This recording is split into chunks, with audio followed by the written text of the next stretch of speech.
My husband took his mistress abroad to marry. She came to provoke me at midnight. Your husband adores me. He even gave me your family heirloom necklace. I didn't scream or fight. Sold the estate, tossed the ring. 3 days later, my husband came home to a nightmare. 2:17 a.m. The moment my phone screen lit up. Reviewing documents in the study. Taipei's night was beautiful. 1,000 lights stretched across the floor-to-ceiling windows. Like a carefully arranged painting. I've lived in this Tribeca penthouse for 8 years. Every lamp, every piece of furniture, I chose them myself. At this hour, the study was so quiet, only the hum of the AC. And my own breathing. My phone buzzed once. I ignored it. Then twice more. 3 messages in a row. I picked it up. Unknown number. First, a photo. A man's hands. Strong, defined knuckles. The platinum band I spent a whole day choosing. The wedding ring I'd slipped on with so much joy. And now, those hands were carefully fastening an emerald heirloom necklace. Around a girl's pale neck. That necklace? I knew it too well. A halo of tiny diamonds around the edge. My mother's name engraved on the back of the pendant. On her deathbed. She'd put it on me herself. She held my hand. Her voice barely a whisper, and said, "Qingyao, this is a family heirloom. Keep it for your daughter." The second message came through. Text. Big sis. The necklace is really stunning. Jingchen said my green eyes. Bring out the emeralds perfectly. The third, we're at Lake Como. We got married in Vegas. He said you'd cause a scene, so he told me to message you first. Don't wait up for him. Shen Qingyao. This is your husband. Your 8-year marriage. Your mother's keepsake. The life you thought was secure. All of it shattered. In 3 messages. I stared at the screen, my fingers numb. But strangely, my eyes didn't even sting. I actually heard myself laugh. The sound echoed through the empty study. Like it belonged to someone else. The first thought that flashed through my mind, the Amalfi Coast. They went to the Amalfi Coast. 3 days ago, Gu Jingchen told me he was going to Milan for a business project. I even packed his bags. Swapped in 2 light jackets.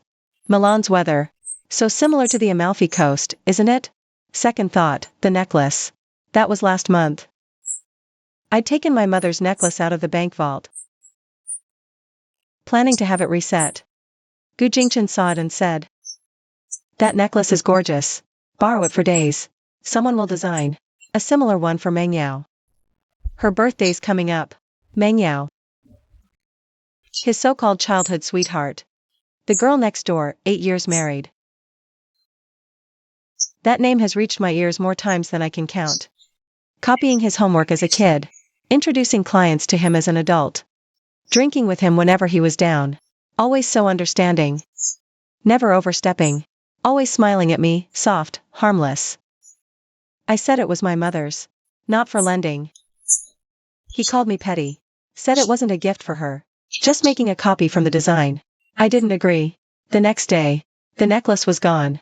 I asked him. He said he didn't know. Maybe I'd just misplaced it myself. I tore the whole house apart. Never found it. So it was here. So it really was from you. Poured water, mind sharpened. Back to study. Cold water, clarity. Returned to study. Sat in the chair. Started replaying 8 years of marriage. Gu Jingchen. CEO of the Gu Group. Taipei's cold business aristocrat. Handsome. Sparse with words. Indifferent to everyone. That's how he was when he pursued me. Perfunctory flower deliveries. Perfunctory dinner invitations. A perfunctory let's get married.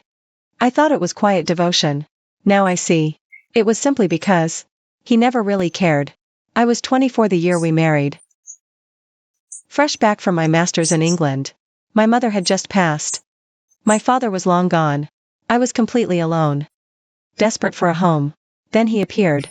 Well-timed. Respectable. Perfectly convenient.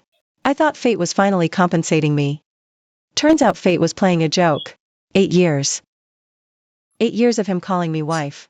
And I never knew his phone passcode. Never asked when he left late at night. Never saw him off at the airport. I thought that was trust between husband and wife. Turns out he just never wanted me to know the truth. I tapped the photo. Enlarged it. Studied every detail. By Mengyao in a white sweater. Snow-capped mountains and a chapel behind her. Smiling sweetly. Eyes curved like crescent moons. That necklace on her neck. The emerald's glow made her look soft. Radiant. Perfectly lovely. Beautiful pair. Saved photo, screenshots. Then switched my phone to silent. First call. To the real estate agent, Old Wu. My mother's friend before she died. 30 years in Taipei real estate. Deep connections. Dependable. Uncle Wu. Sorry to bother you so late. Qingyao. What is it? What's wrong? Old Wu's voice was gravelly with sleep.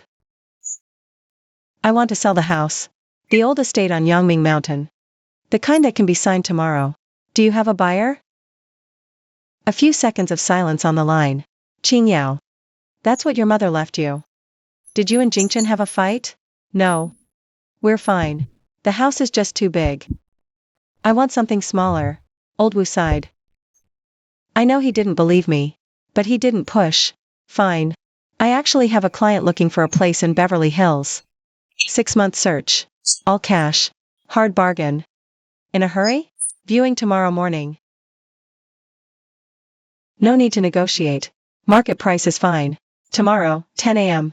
Opening door, clearing study. This study belongs to Gu Jingchen. I rarely come in when he's not here. Now. I opened every drawer. Going through them one by one. Passport gone. Certificates here. He has 2 property deeds in his name. Both bought after the wedding. Registered under his name alone. His company documents are beyond me. But I photographed them.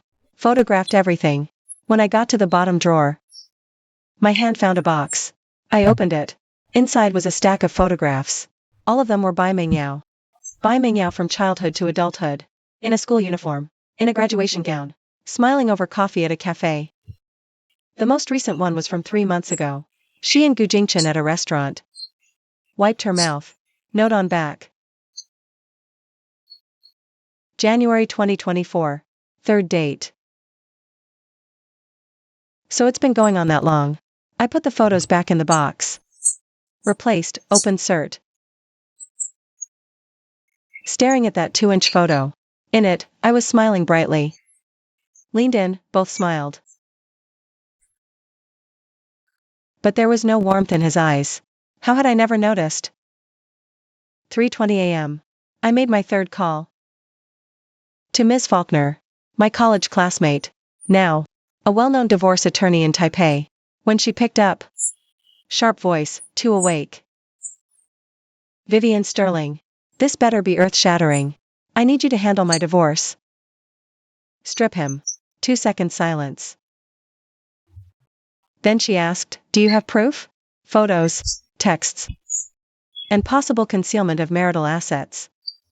Dig in. Send it. I'll check. I sent her the photos and screenshots. 10 minutes later. She called back. The photos are real. The texts are real. But this claim that they got married in Switzerland? That's a problem. I can check with the Swiss consulate tomorrow. But as far as I know, foreigners getting married in Switzerland need both parties to. 10-day stay rule. Paperwork stack. Gu Jingchen was only out of the country for 3 days. Impossible. I froze. So they were lying to you? Miss Faulkner said. Or rather, she was lying to you. That message was meant to hurt you. But Julian's affair, that part is real. The hand in that photo is his. The ring is his. I leaned back in my chair and closed my eyes. Amber Whitmore. And yet that pathetic, transparent lie still cut right through me. Vivian. Miss Faulkner's voice softened. Don't do anything right now. Get some sleep. We'll dig in tomorrow. No rush. I said, Miss Faulkner, you know what? In 8 years, I have never been this clear-headed. I know exactly what to do. I hung up and opened my laptop. Pulled Sterling Group's shareholding structure. Semiconductor packaging and testing. Went public 3 years ago. Market cap, 8 billion. Julian Sterling is the second largest shareholder, 23%. the largest shareholder, is an investment firm holding 25%. The rest is scattered across institutions and retail investors. But I know a secret. When Julian's father started the company, lacked startup cash, Mom had it. It was the settlement from my father's fatal car accident, combined with the inheritance my grandfather left her. My mother lent that money to the Sterlings. No interest. She asked for just 12% of original shares. Not even Julian knows about this. He only knows my mother once helped the family. Every holiday, he'd show up with gifts to visit her. But he never knew those shares existed. Before my mother passed, she handed me the certificate and said, "Vivian, this is what your father paid for with his life. I turned it into sterling shares for you. No matter what happens, this is your safety net." I never touched it. Over the years, Sterling's dividends were substantial, a few million annually.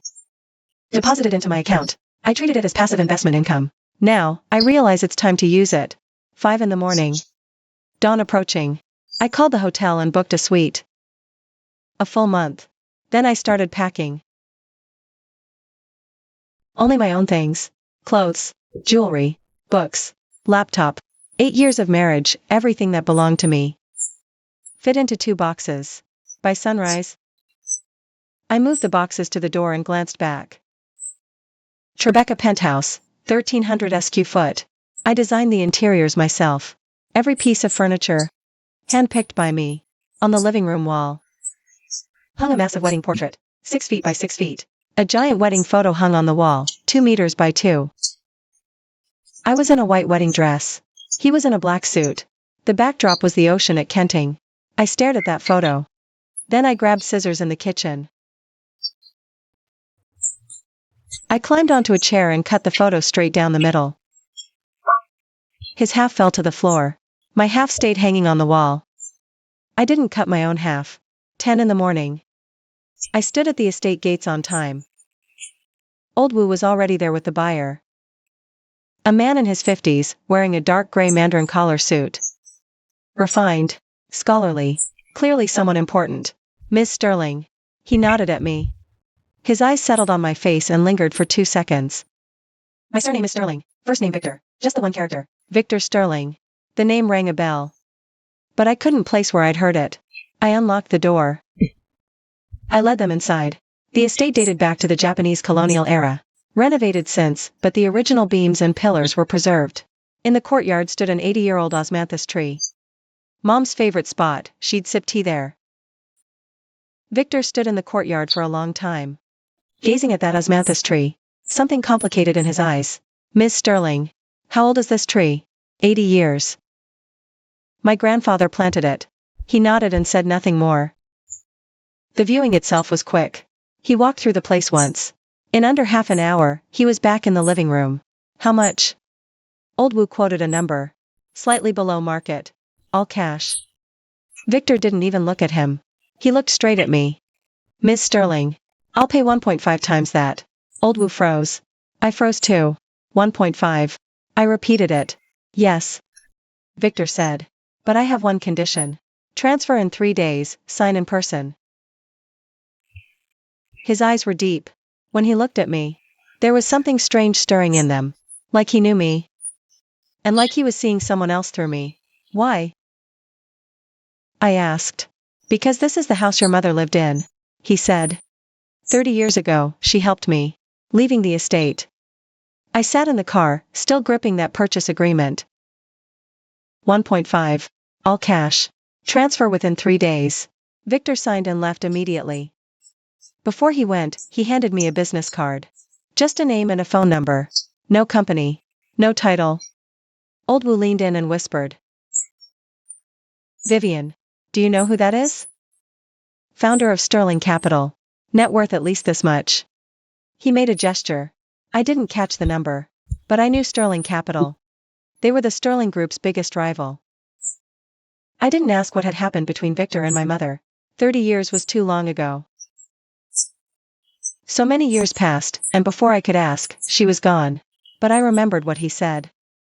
"This is the house your mother lived in. At 2 in the afternoon. I drove down the mountain, straight to the bank. Straight to the bank. The branch manager who received me was named Chen. A middle-aged woman in her 40s, wearing gold-rimmed glasses. She spoke in a soft, measured voice. My mother had done business with this bank for 30 years. Manager Chen knew my mother back when she was still a teller. Miss Shen, you'd like to access your safe deposit box? She glanced at my ID and said, "One moment please. I'll take you down." The underground vault was cool and silent. Only our footsteps echoed through the corridor. The safe deposit box was left to me by my mother. The number was 0527, her birthday. The moment I opened it, camphor scent, like my mother's. Inside were only 2 boxes. One was mahogany. It had held the emerald heirloom necklace. It was empty. The necklace was already gone. The other was tin. Slightly rusted. I opened it. Inside was a stack of yellowed papers. On top was a stock certificate. 12% of Sterling Group. The holder's name. My mother's name. Shen Suhuiru. Beneath it, there was another document. A share transfer agreement. Already signed. The transferor was my mother. The transferee was me. Dated 5 years ago. Before she was hospitalized. Mother had arranged everything. I took out the stock certificate and the transfer agreement. I read through them carefully. Over the past 5 years, Sterling Group had gone through 3 rounds of capital increases.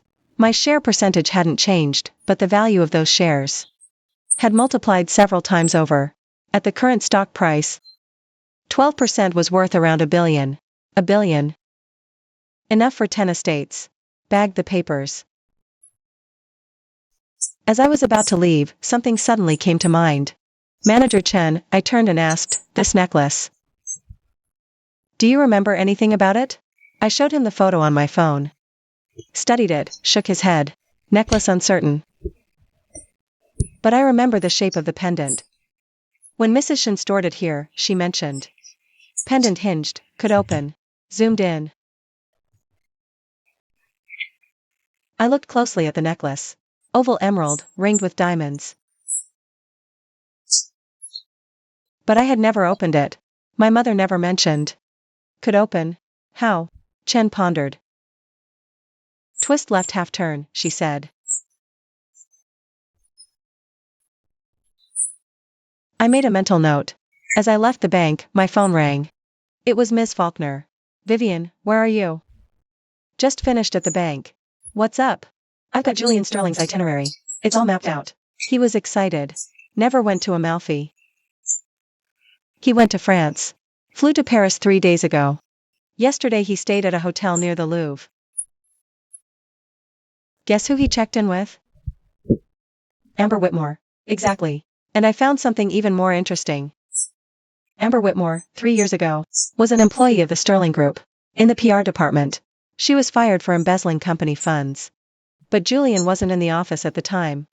He was on a business trip in the States. The HR manager handled it. He probably never knew. My steps slowed. So you're telling me this woman? Getting close to Julian, from the very beginning. Never simple. Wait, still digging. The deeper I dig, the more interesting it gets. He hung up. I stood on the steps outside the bank. Watching the crowds pass by. The sun was bright. Taipei's heat dizzied me. I laughed. Julian Sterling. The childhood sweetheart you hold so dear. She's a former employee who got fired. You used my mother's necklace to please her. She's scheming to swallow your company. Whole. How ironic. 4 in the afternoon. I went home. No, back to the house that soon won't be mine. I pushed the door open. The living room was empty. Sunlight poured in through the floor-to-ceiling windows, falling on that photo I'd cut in half. Julian's half of the face still lay on the floor, lips curved in that refined smile. I stepped over that face and walked on. I started packing the last of my things. In the study, his computer was still on. I walked over. On the screen was his WeChat chat with Amber Whitmore. Still open. The last message was sent 3 minutes ago. From Amber. Julian, when are you coming back? I miss you so much. Oh, and that necklace, it's absolutely stunning. I can't bear to take it off. Do you think your wife will be upset? Should I send her a text to explain?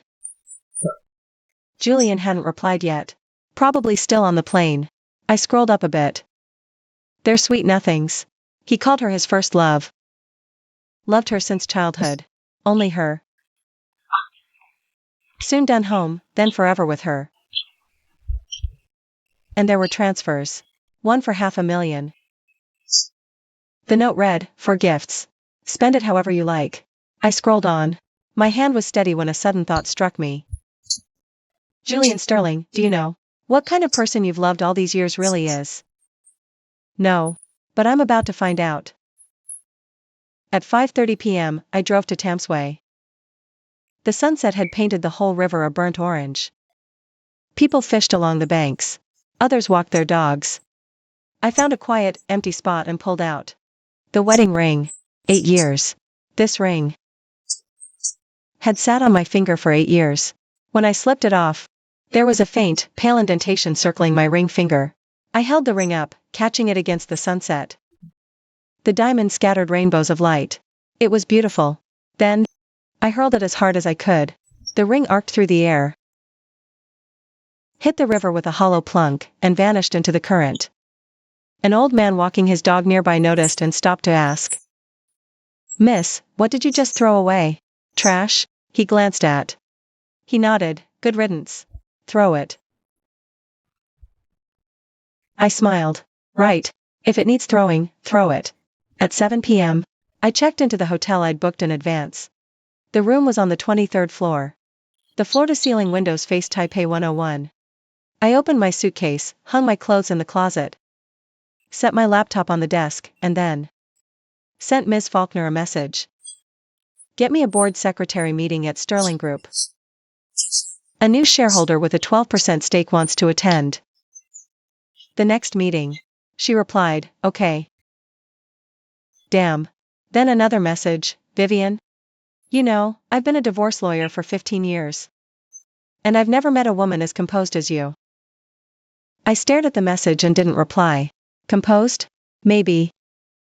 But only I know how badly my hands were shaking when that text came in at 2 a.m. Only I know how long they trembled.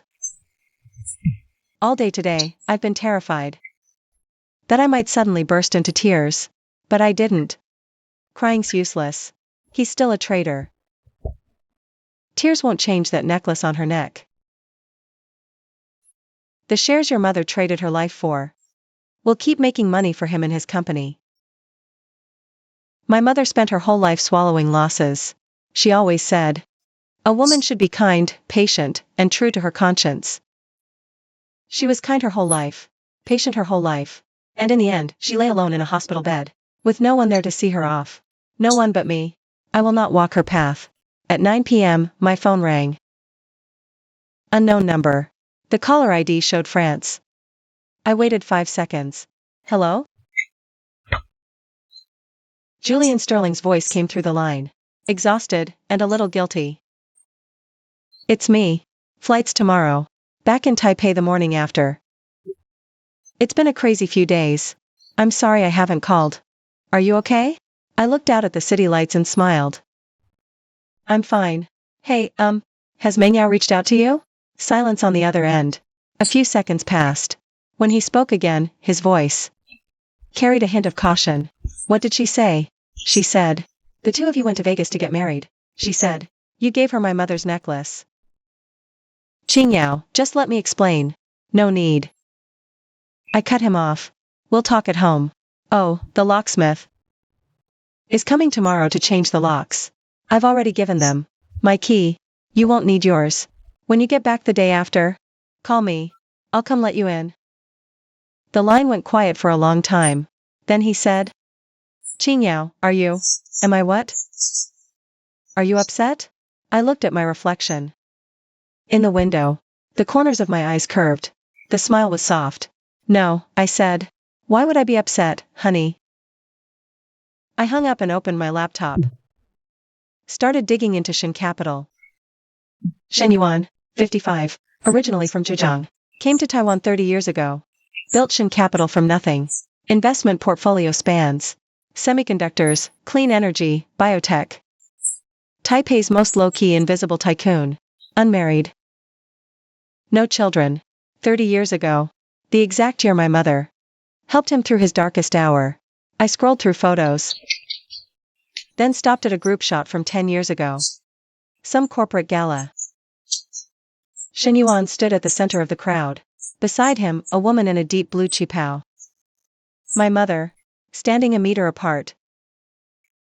Smiling politely. But my mother's eyes. There was light in her eyes. I'd never seen her look at anyone that way. Not even my father.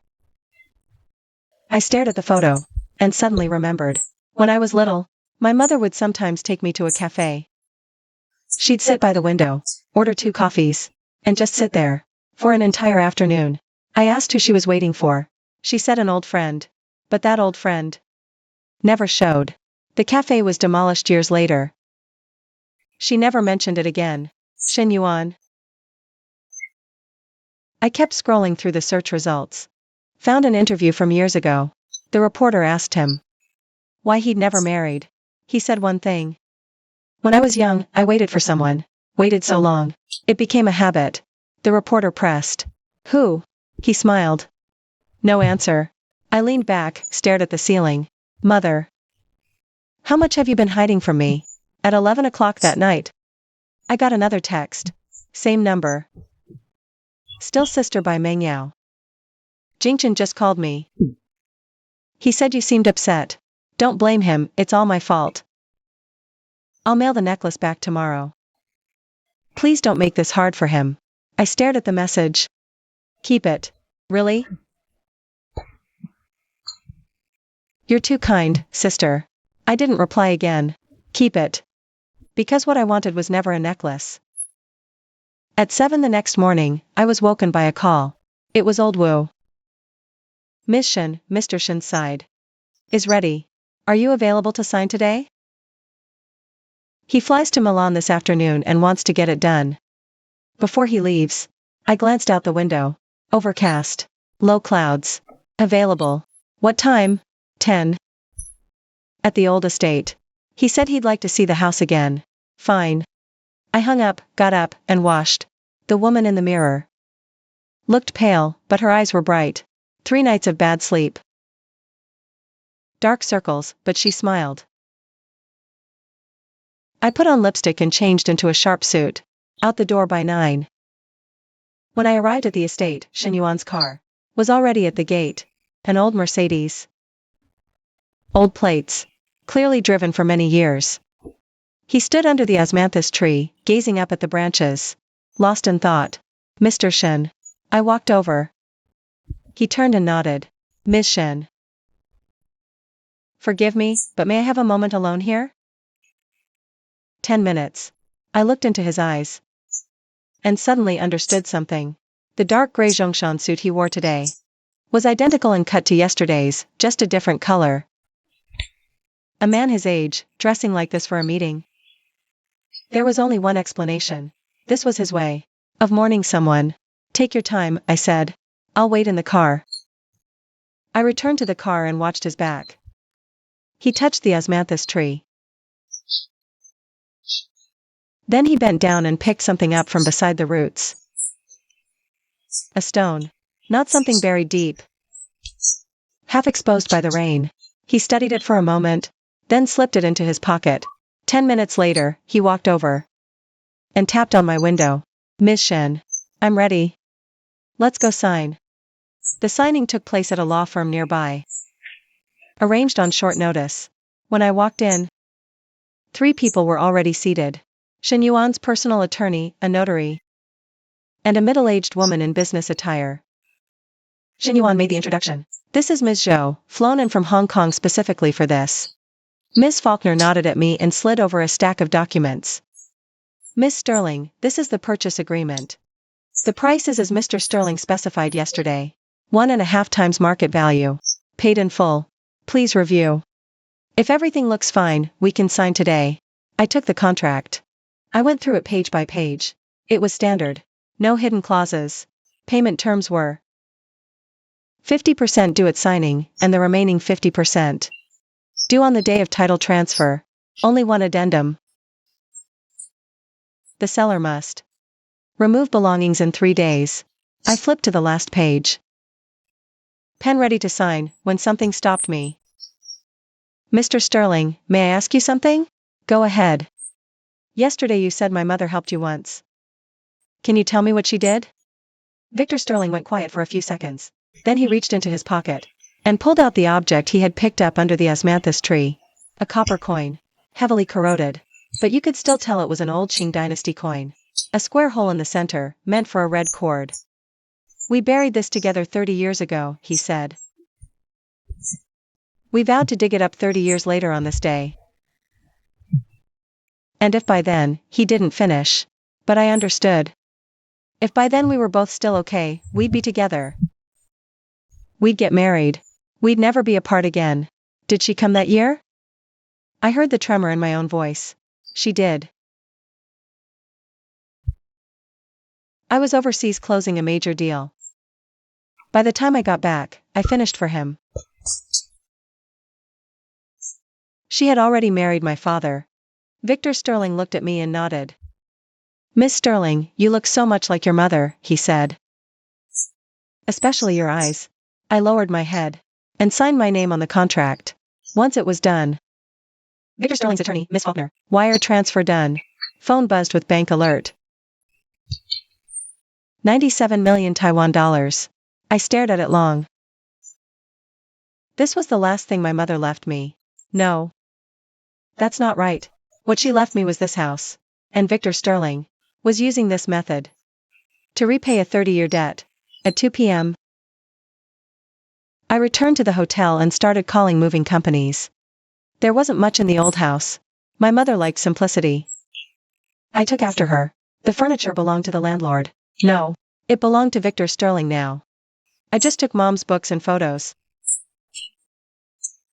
Old furniture, and attic boxes. The moving truck arrived punctually at 4. I rode back to the old house with the crew and began taking inventory. Books packed up. Mom's recipes stored safely. The cheapao from the wardrobe is folded neatly. Those photographs. I look at them one by one. I put them away one by one. There's one of me as a child. Around 3 years old. 2 little pigtails, sitting under the osmanthus tree, smiling. The photographer stood before me, backlit by sun, casting a long shadow on the ground. That shadow wasn't my father's. He was short. The shadow was short. Photo back blank. I hid the photo in the box. Attic boxes. I never opened them before. Today was the first time. Under the dust-caked lid were some old clothes. And a few letters. Envelopes already yellowed. The handwriting was elegant and forceful. Addressed to Miss Suhuiru. Return address from overseas. No sender's name. I opened one and pulled out the letter. It was very short. Just a few lines. Huiru, I'm sorry. The business failed. I need a few more years. Don't wait for me. Marry someone. If I ever come back. And you're still willing, we'll still have time. Signed with a single letter. S. Shen. I folded the letter back, placed it inside, and closed the box. Standing in the attic, through that tiny window, I could see the osmanthus tree in the courtyard. Sun through leaves, gold scattered. Mother? Did you ever regret it? In this life? 5:30 p.m. Old house emptied. I took one last look at the door. Empty living room. Empty bedroom. Only the courtyard. That osmanthus tree remained. Shen Yuan stood beneath the tree, his back to me. Lost in thought. I didn't disturb him. I closed the door quietly. Got in the car. Driving down the mountain, my phone rang. It was Feng, the lawyer. Qing Yao. I've completed the full background check on Bai Meng Yao. Are you free to talk right now? I am. Good. Listen carefully. Her real name is Bai Xiaowen. 28 years old. From Tainan. 5 years ago, she joined Gu Corp's PR as a specialist. 3 years ago, she was fired for embezzling company funds. 800,000. The resolution at the time. A private settlement. Her parents scraped up the money. Gu Corporation never pressed charges. But she never left Taipei. She changed her name and spent 2 years working as a hostess at a bar in Ximending. Guess who she met during that time? Who? Gu Jingchen's mother. My hand shook. The steering wheel jerked. I steadied myself quickly. What do you mean? I mean, she planned this 2 years ago. Gu Jingchen's mother went to that bar. She attended a friend's gathering. Amber Whitmore went over to toast her, playing sweet. She got her contact info. Over the next 6 months, she sucked up to his mom to become her goddaughter. Gifts every holiday, outdid a real daughter when she was sick. She was relentless. Julian was in the States at the time. He had no idea this person had wormed her way next to his mother. By the time he came back, Amber was already his mother's so-called thoughtful goddaughter. His mother introduced them, saying this was the neighbor girl he'd grown up with. You even held her as a baby. It was all a lie. Julian didn't remember her at all. But with his mother going on about it every single day, he gradually believed she really was his childhood sweetheart. I pulled over and took a deep breath. This woman. She'd been running a 2-year-long game. And there's more.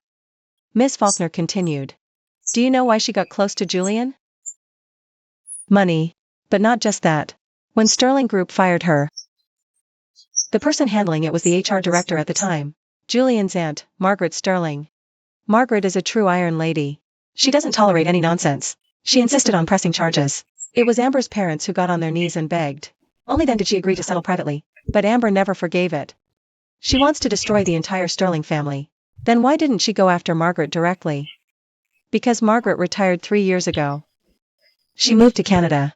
Amber couldn't reach her. So, she switched targets. The nephew Margaret loves most. Julian. I leaned back against the headrest, staring out at the sky. It was getting dark.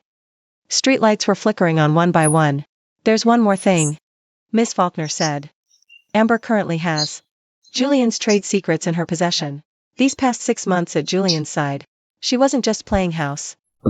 She secretly copied files from his computer, including Sterling Group's ongoing Series B funding proposal, client lists and hidden accounts she shouldn't have seen. What's she planning to do? My guess is she started out intending to blackmail Julian. But now, she may have changed her mind. Guess who her biggest buyer is? A name suddenly flashed through my mind. Victor is sharp. Miss Faulkner's right. Sterling Capital and Sterling Group are direct competitors. If Amber sells those documents to Victor, Julian's Series B is dead. The whole company collapses. I grip my phone. My palms starting to sweat. Faulkner, show. How did you find this out? I have an informant in Sterling Group's legal department. He's been watching Amber from the shadows. The plan was to wait until Amber made her move, catch her in the act, and use it to climb the ladder. But yesterday, he saw Amber meeting with someone. He took a few photos and sent them to me. Who was it? The VP of Sterling Capital. I took a deep breath. When were the photos taken? The night before last. Amber was supposed to be in France then, wasn't she? I suddenly remembered Julian's message. He said he wouldn't be back until tomorrow. But Amber... Faulkner, Joe, has Amber returned to Taipei? I don't know. But I pulled her flight records. She booked a ticket for this afternoon, Paris to Taipei, arriving tomorrow morning. So, it couldn't have been her the night before last. If she never went there. Julian's in France. My mind was racing when I suddenly remembered that text. We married in Switzerland. So he had me send the message first. If she was never in France, then all those messages were her little one-woman show. Faulkner, show. This trip of Julian's to France. Who booked his flight? Fine. I'll check right now. Wait for my call. I hung up and restarted the car. Heading toward the hotel, my mind a tangled mess. But something was starting to come into focus. If Amber was never in France, then she's been in Taipei this entire time. Those texts she sent. Those photos. The photo only showed Julian's hand. Her face was never in it. That picture could easily have been taken in Taipei. Taken earlier. She just chose that moment to send it to me. Why would she do that? To provoke me. To make me fight with Julian and file for divorce. That way, Julian would be distracted and exhausted, leaning on her even more. And then she'd sell the documents. Walking away without a scratch.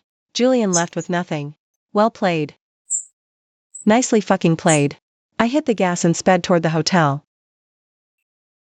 Back in my hotel room, I opened my laptop and started digging into Victor Sterling's public filings. Victor Sterling's company. They've expanded into chip testing. Direct competitors with Sterling Group. Sterling Group's current Series B is valued at $5 billion. If the funding goes through, they can scale up production and put Victor Sterling in the rearview.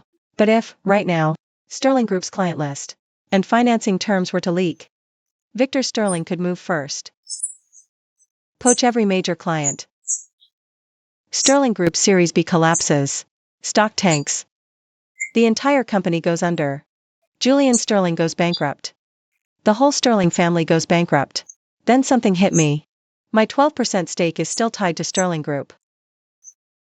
If the company collapses, my shares become worthless paper. No.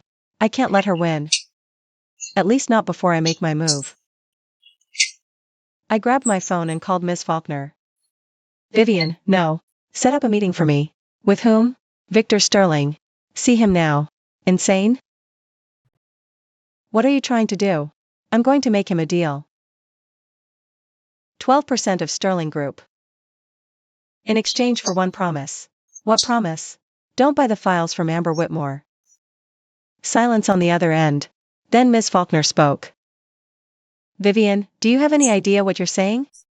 Your mother's shares. $1 billion. I know. But if Sterling Group collapses, that billion turns to zero. Better to use it as insurance. And Ms. Faulkner, if I save Sterling Group from this, how exactly is Julian Sterling supposed to leave me with nothing? I don't want him bankrupt. I want him alive and well. So he can watch me grind him into the ground with his own eyes. Day 4, 7:30 a.m. My phone buzzed. A message from Julian Sterling. Just landed. Waiting for baggage. Where's home? I'll come to you. I stared at the message, a slow smile spreading. Where's home? He still doesn't know he doesn't have one anymore. Got up, washed up. Long day ahead. No time to play his games. 8:10, I was having breakfast. My phone rang again. This time a call. Julian Sterling. I answered. Gu Jingchen calling. I answered. I put him on speaker and kept drinking my coffee. I'm home. Why did you change the locks? My key doesn't work. There was confusion in his voice. And a faint trace of unease. Oh, I changed them yesterday. Forgot to tell you. Where are you now? Standing outside the door. Qingyao, what's going on? Just open the door. We'll talk inside. I can't get in. Because I don't live there anymore. There was a long silence on the line. What do you mean? I mean, I sold the place.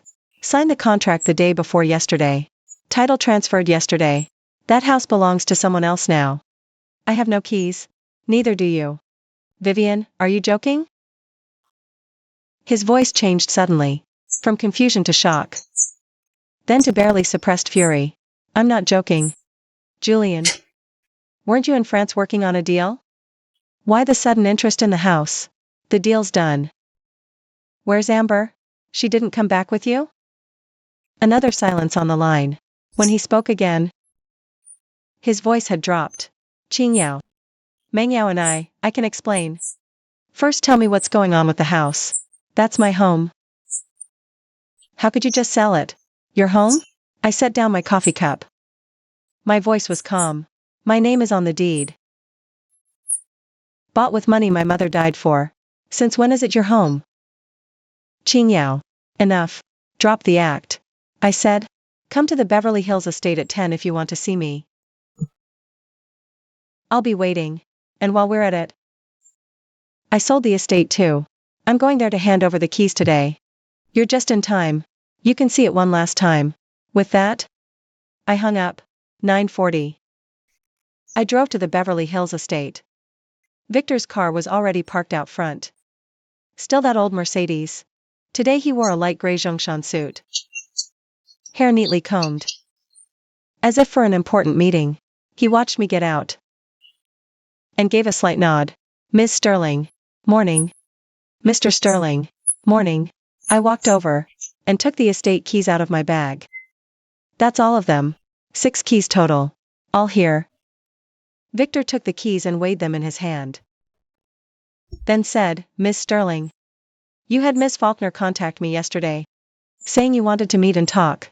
I have time today. Shall we talk now? I looked at him. And caught something in his eyes I couldn't quite read. Mr. Sterling knows what I want to discuss? I have a pretty good guess, he said. This is about Amber Whitmore, isn't it? My heart skipped, but I kept my face neutral. How do you know? Because the night before last, her people contacted my vice president. Victor Sterling said she wanted to sell a document. 80 million. My VP brought it straight to me. Did you buy it?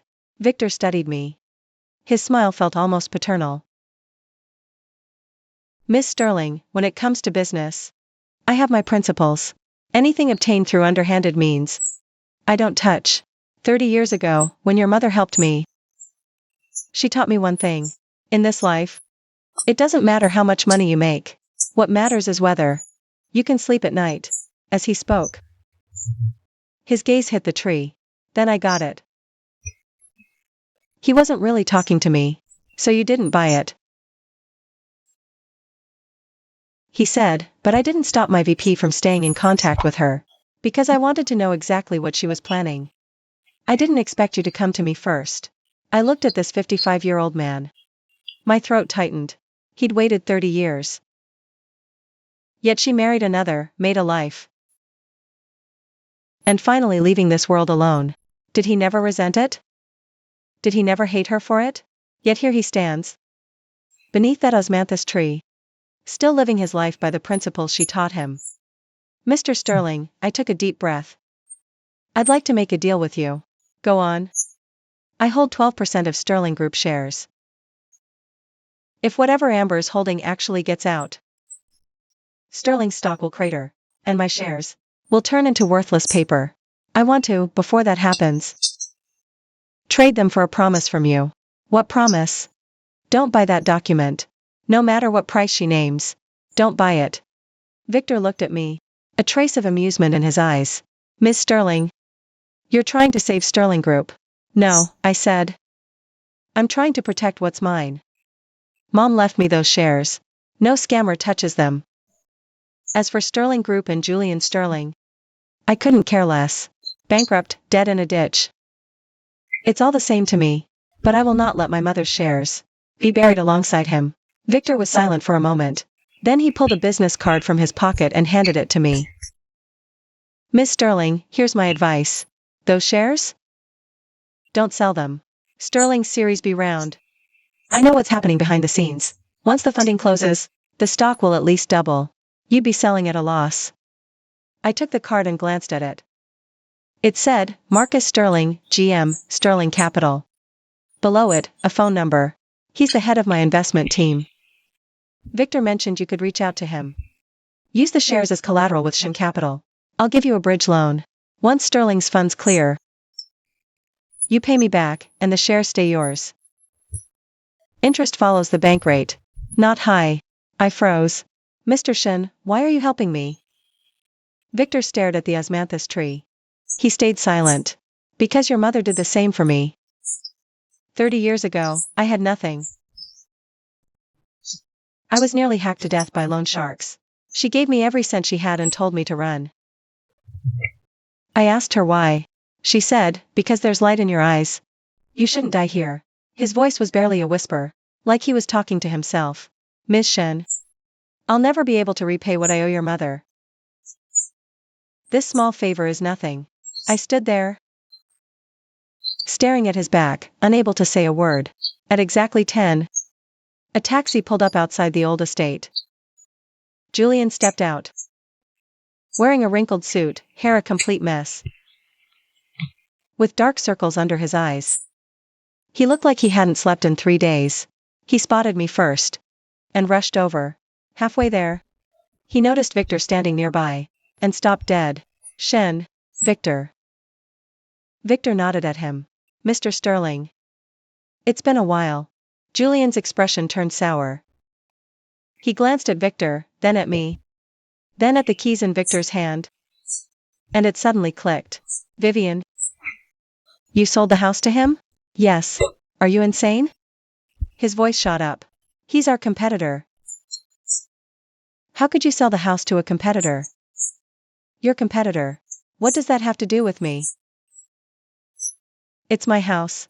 I'll sell it to whoever I want. Julian took a deep breath, swallowed his anger, and turned to Victor. Mr. Shen, there's been a misunderstanding. My wife has been emotionally unstable lately. Nothing she's said or done counts. We're not selling the house. Tear up the contract. I'll cover the penalty. Victor glanced at me. I laughed. Julian, get one thing straight. I am not your wife anymore. Not since the moment you took that woman to France. Vivian. And also, I signed the contract. The money is already in my account. The penalty? Sure. 1.5 times. Do the math yourself. Can you afford it? Julian's face went from white to ashen. Vivian, what the hell are you trying to do? What am I trying to do? I stepped closer, looked him dead in the eye. I want to ask you, where's the necklace? His eyes flickered. What necklace? The one my mother left me. The one you gave to Amber. I'm asking you where it is right now. I didn't give it to her. I just lent it to her for a few days. She'll return it. Is that so? I pulled out my phone and opened that text. Held it up to his face. Then what's this? She sent it to me. We got married in Vegas. She said he was afraid you'd make a scene, so she had me message you first. Julian. You went to Vegas and got married?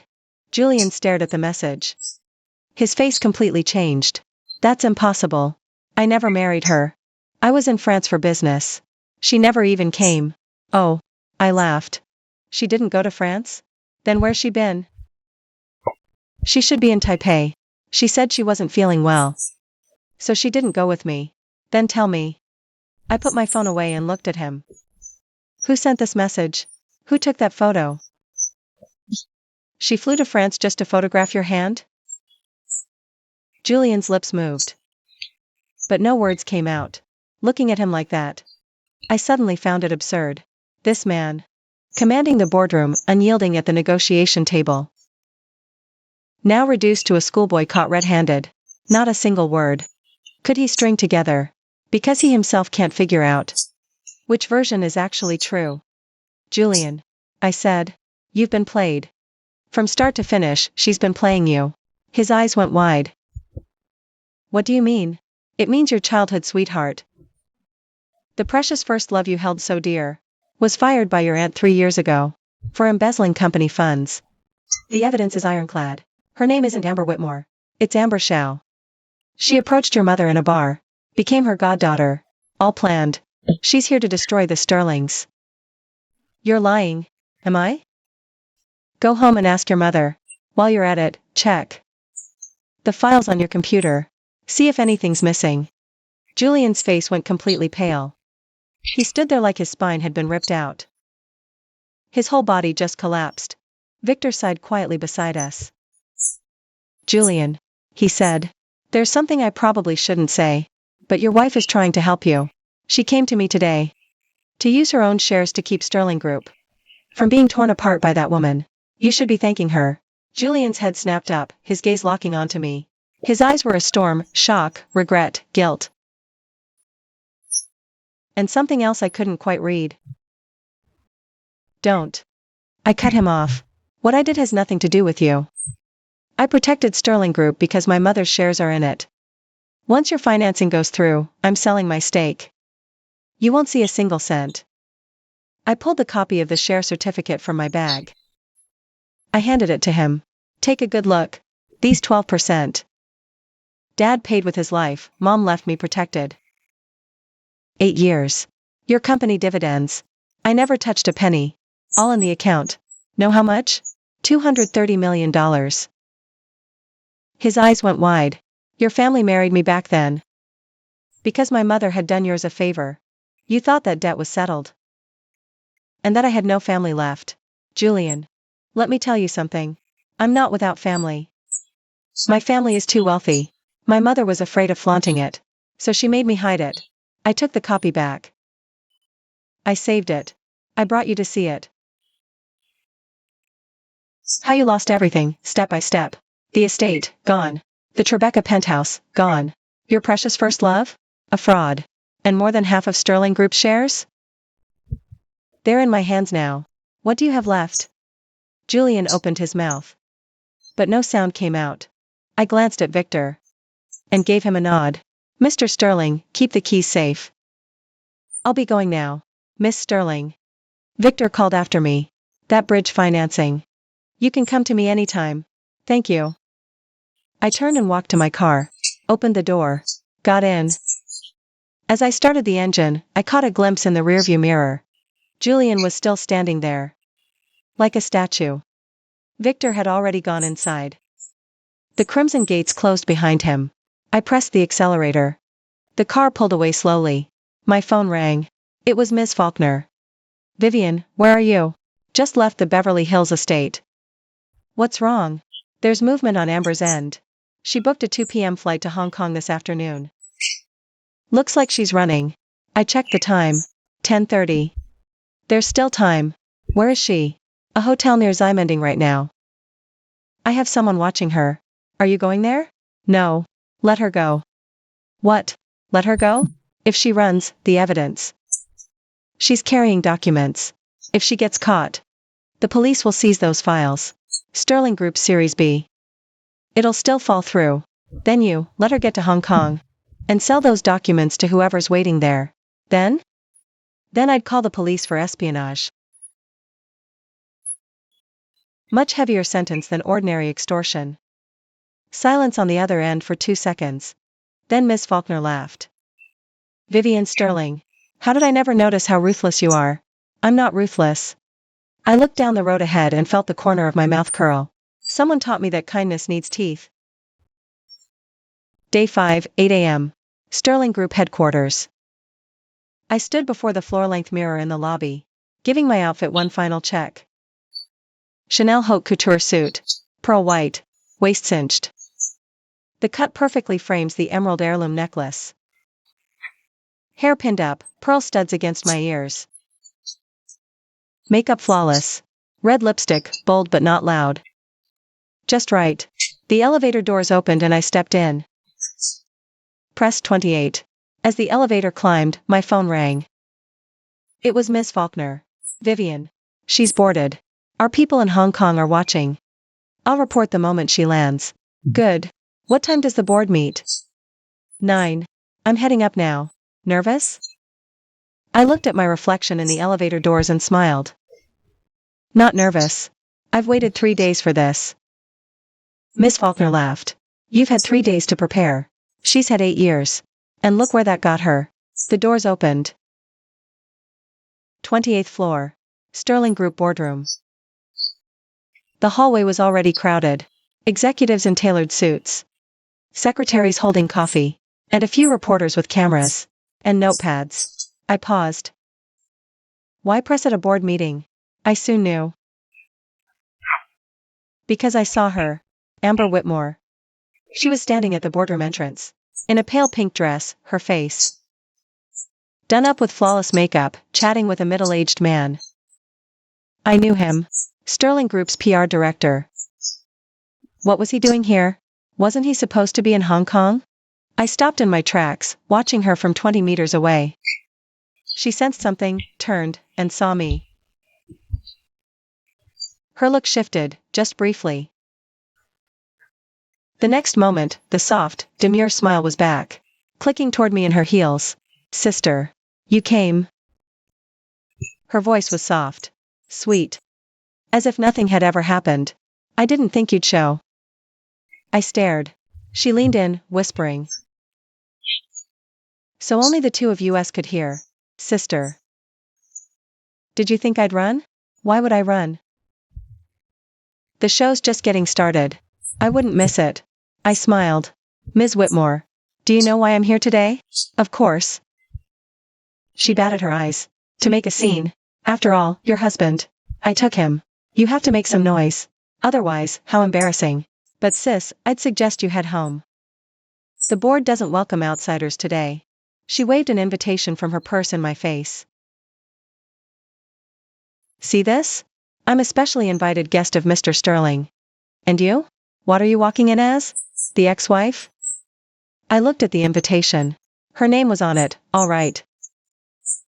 Stamped with the official Sterling Group seal. Julian, have you lost your goddamn mind? You brought this woman to the board meeting? But the next second, I understood. Julian didn't invite her.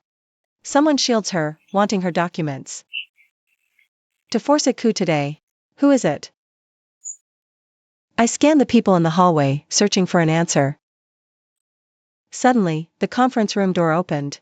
A man in his 50s stepped out. Gold-rimmed glasses, charcoal gray suit. Refined, top Sterling Group shareholder. Marcus Sterling. 8% stake. He glanced at me. His eyes lingered for a second on the necklace at my throat. Then he turned to Ms. Whitmore. Ms. Whitmore. Please, come in. The board is about to convene. Amber shot me a smug smile. And started following him toward the conference room. Just as she passed me, I spoke. Ms. Whitmore. Where's that necklace you were wearing? She froze mid-step. What? My mother's emerald heirloom necklace. The one you sent me photos of. Why aren't you wearing it today? Too afraid to wear it? Or did you already sell it? Amber turned around. Her smile stiffened for a beat, then recovered just as fast. Sis, what are you talking about? That necklace? I accidentally lost it in Paris. I've been meaning to apologize to Julian. Lost it? I laughed. Ms. Whitmore. Do you have any idea what that necklace was worth? 30 million. You lost it. So how do you plan to pay for it? Her face changed. That's bullshit. That necklace was worth at most, she caught herself. I finished for her. At most what? 1 million? 2 million? Ms. Whitmore, you had it appraised, didn't you? The very first day you got it, you took it to someone. And they told you it was fake. Worthless. That's why you dared to flaunt it all over town. You sent that photo, called it lost, because you knew. The real one. Julian could never get his hands on it. Amber's face completely fell. What did you say? I said. I stepped closer, lowering my voice. That necklace is a fake. The real one is around my neck right now. I raise my hand, lightly touching the emerald at my throat. Her eyes lock onto the necklace, pupils contracting. Impossible. I took it from his safe. How could it be fake? I smile. Because my mother planted it there on purpose. She said this necklace draws too much attention. If thieves ever came for it, swap the real for the fake. She kept it there for 20 years. You're the first to take the bait. Amber Whitmore's face flushes red, then drains to white. Her mouth opens, but no sound comes out. The conference room door opens again. This time Julian Sterling walks out.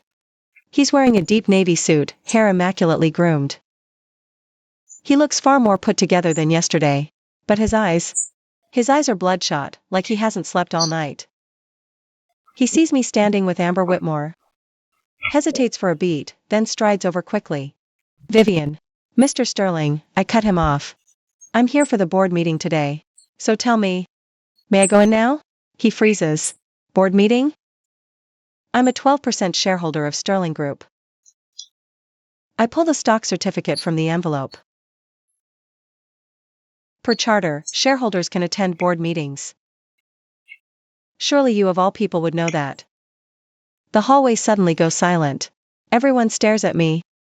Stares at the certificate. 12%. Do you know what that means? It means I'm the third largest shareholder of Sterling Group. It means my stake is higher than Marcus Sterling's. It means I have voting rights on the board. Julian Sterling stares at the certificate, shock written all over his face. When did this happen? 5 years ago. I say it flatly. My mother left it to me. Julian, when you married me, you should have checked my assets. How'd you miss this? Or did you find it and just pretend you didn't know? His lips move, but no words come out. Beside him, Amber Whitmore suddenly speaks up. It's fake. It has to be fake, Julian. Don't believe her. That certificate is forged. I don't even glance at her. I hand the certificate directly to Julian Sterling. Verify it right now. The seal, the date, the holder. Everything is on record. Julian takes the certificate, his hands trembling. He studies it for a few seconds, then looks up at me. There's so much in his eyes: shock, regret, guilt, and a flicker of awe. Vivian. Mr. Sterling, a voice came from outside the conference room door. The board meeting is about to start. Please take your seats. It was the board secretary. Julian took a deep breath. Give it back. Let's go in. I took the certificate and walked past him. When I passed Amber, I paused. Ms. Whitmore, aren't you a special guest? Why aren't you going in yet? Her face flushed crimson. She clicked after me in her heels and walked into the conference room. The conference room was large, with an oval table. A dozen or so people sat around it. The head seat was empty. That was Julian's seat. Marcus sat beside it. With other shareholders. 2 clerks sat apart. I took a seat near the edge. Directly across from me sat Amber. Julian took his place at the head of the table. He cleared his throat. Everyone, today's board meeting covers 3 items. First, the progress of Sterling Group's Series B funding. Second, next quarter's strategic plan. Third, he paused. He glanced at me. Third, a report regarding changes in company equity. Equity changes? I froze. I never said I was selling my shares. A voice rose from the side. Mr. Sterling, this third item. Shouldn't I be the one leading it? I turned my head. I saw Marcus rising to his feet. He walked over to the projector and opened a laptop. A document appeared on the screen. Everyone. I have an important piece of material in my hands, he said. It concerns the company's current CEO, Mr. Julian Sterling. This material shows that during Mr. Sterling's tenure, his gross negligence leaked company secrets and caused huge losses. Murmurs spread. Julian shot to his feet. Marcus, what the hell are you implying? Marcus calmly clicked the mouse. A photo appeared on the screen. It showed Amber exchanging documents with someone. The other was blurred, but the chat was clear. Sterling Group's Series B funding plan. Client lists, financial statements. This person, Marcus pointed at Amber, is the source of the leak. And Mr. Sterling? What exactly is your relationship with this woman? Did you disclose company secrets to her? Every pair of eyes in the room turned to Amber. Her face went pale as paper. It wasn't me. She stood up. I never leaked anything. Those documents were given to me by Julian Sterling. He's the one who told me to sell them. Julian's eyes widened. You're lying. I'm not lying. Amber pulled a stack of papers from her bag and held them up. These are the proof. Authorization letters signed by Julian Sterling himself. He said the company needed cash and asked me to handle the sale. He promised a 50-50 split. The boardroom erupted. People shot to their feet, shouting questions. Others grabbed for the documents. I sat in the corner, watching this circus unfold. And then it hit me. Marcus wasn't Amber's ally. He was using Amber to bring Julian down. And those so-called authorization letters were forgeries. But in this room, who had time to verify anything? Julian stood there, his face rigid with fury. He looked at Amber, then at Marcus, and finally at me. His eyes held something like despair. In that moment, I almost wavered. But I just lowered my head and eyed the shares. Mother, if it were you, what would you do? I lifted my head and rose. Ladies and gentlemen, may I say something? The room fell silent. All eyes turned to me. I walked to the projector and pulled out a small USB drive. Marcus, everything you just said, I can confirm it's true. But there's one thing you don't know. I plugged the drive into the computer and opened a file. A recording began to play on screen. It was Amber's voice. Julian, I'll secure these documents. Don't worry. After it's done, the 50 million you promised me. Not a penny less. Then Julian's voice. I know. Be careful. Stay hidden. The tape ended. The boardroom fell into dead silence. Amber's face drained completely white. This is fake. Fabricated. I never said any of that. I looked her in the eye and smiled. Ms. Whitmore? Did you forget? That fake necklace around your neck. I had a micro-recorder planted inside it. Her eyes went wide as saucers. Impossible. That necklace was left to me by my mother. But the recording device inside it. I placed it there, I said. The night you sent that photo, I knew. That necklace was around your neck. The next day, I checked the bank box. The real necklace was still there. So I put the real one on. Then I called everyone who had access to the fake necklace. I watched Julian. Including you. Remember that night? I called you. Asked where the necklace was. You said you didn't know. That conversation was recorded too. Julian's face changed too. I turned to Victor. Mr. Sterling. You want to take down Julian. Fine. But you went about it the wrong way. The documents in Amber's hands. They were leaked intel. But they weren't given to her. By Julian. They came from your people. You think I don't know? 3 days ago. Your people met Amber in Hong Kong. 80 million on the table. No deal. Because Vance Capital was in the room. Their offer was higher. Victor's face changed. You. How do you know that? Because Marcus told me. I smiled. Mr. Sterling. You've schemed for years. But there's one thing you never accounted for. 30 years ago, my mother helped Marcus. He's repaying a debt. The room went dead silent. Everyone stared at me like I was a monster. I turned to Julian. Mr. Sterling. You have 2 options. 1. Let Victor keep going. And watch this board meeting become a circus. Sterling Series B collapses. The stock tanks. We all go down together. Option 2, let me handle this. Julian's lips moved. You. How would you handle it? I smiled. Simple. 1.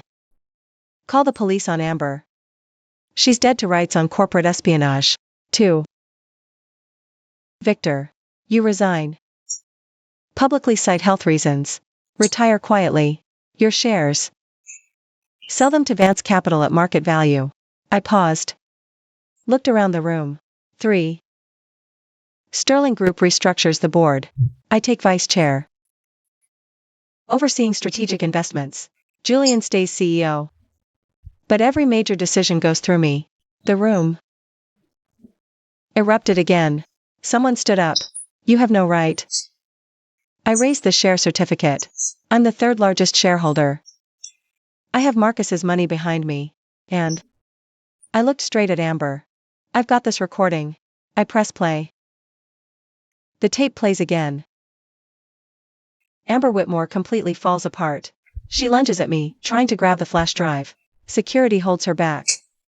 Julian Sterling stands there watching me. So much in his eyes. I don't care. I only want one outcome. 10 minutes later, the vote is done.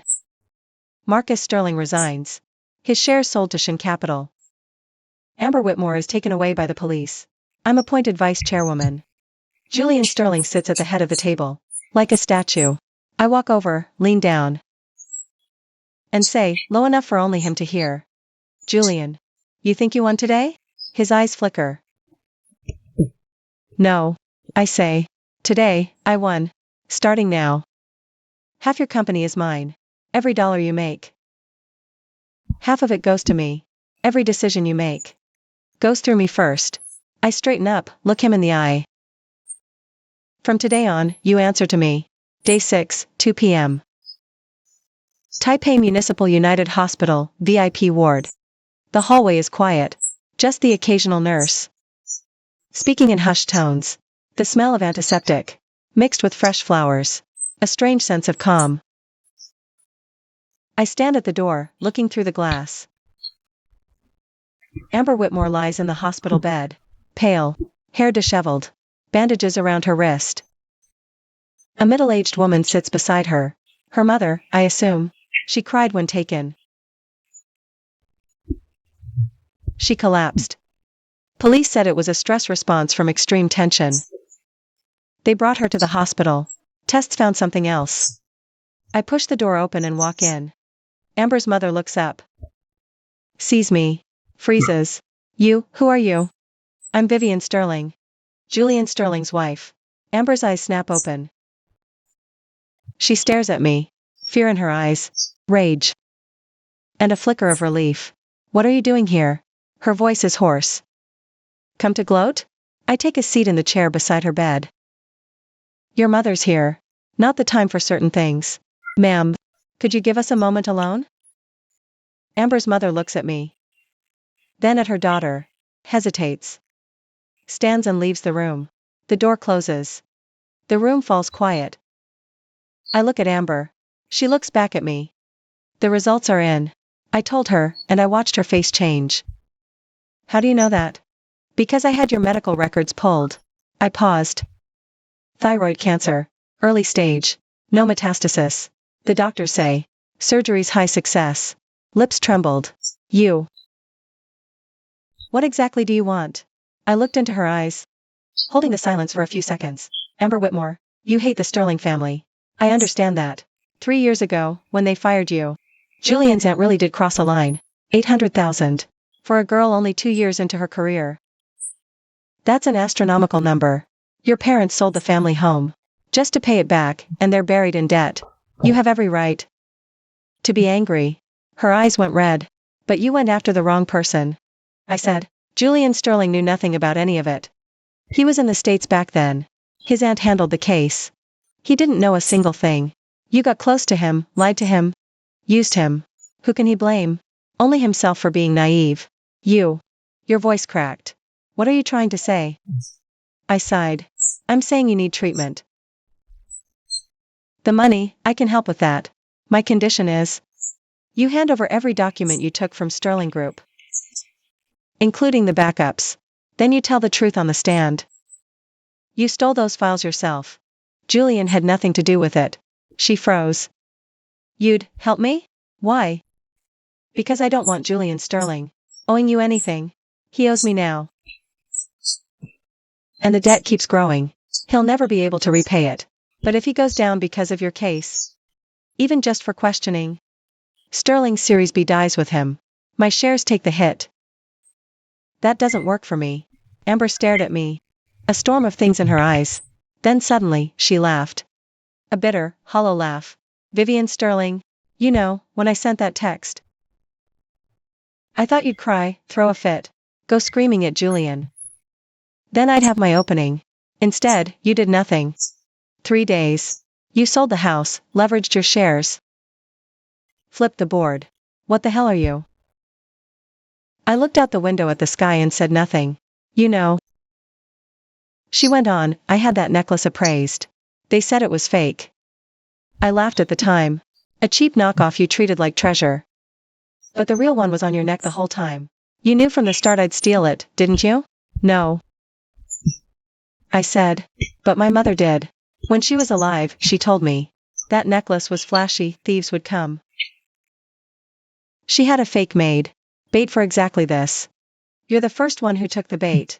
Amber was quiet for a long time. Then, she pulled an envelope from under her pillow and handed it to me. Inside are copies of everything, plus a signed statement. I wrote it. Full confession. No spin. Use it however you want.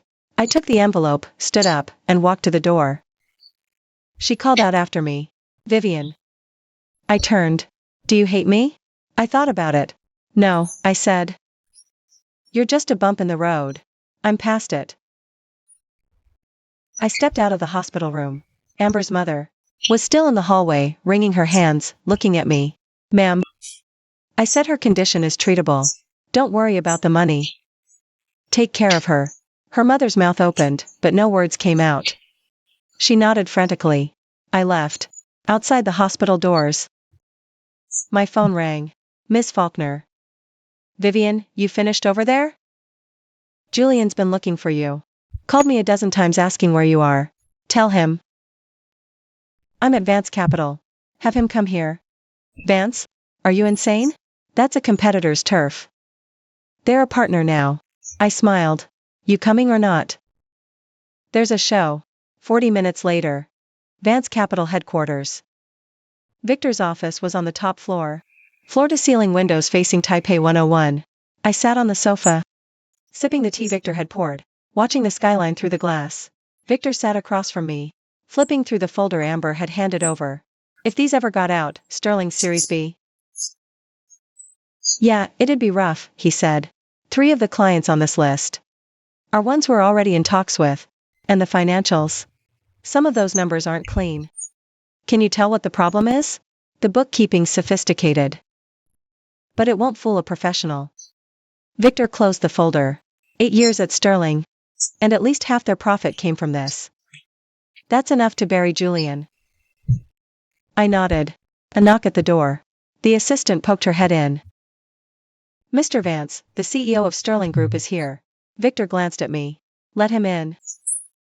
When Julian walked in, he looked like a fish that had been left out of water too long. Same suit as yesterday, but rumpled. Tie askew, hair a mess, eyes shot through with red. He froze for a second when he saw me on the sofa. Then turned to Victor. Mr. Vance. I'm here for my wife. Victor pointed to the sofa beside him. Sit. Julian hesitated, then sat. Victor slid the stack of documents toward him. Mr. Sterling, these are your company's confidential files. Your wife just retrieved them from a woman. Check if anything's missing. Julian stared down at the documents. When he turned to the financial statements, his face became more and more white. His hand froze. This? I see. Victor continued. Your company's books have had issues for 8 years. If these statements got out, or landed in a competitor's hands, what do you think happens next? Julian looked up at me. Vivian, where did you get these?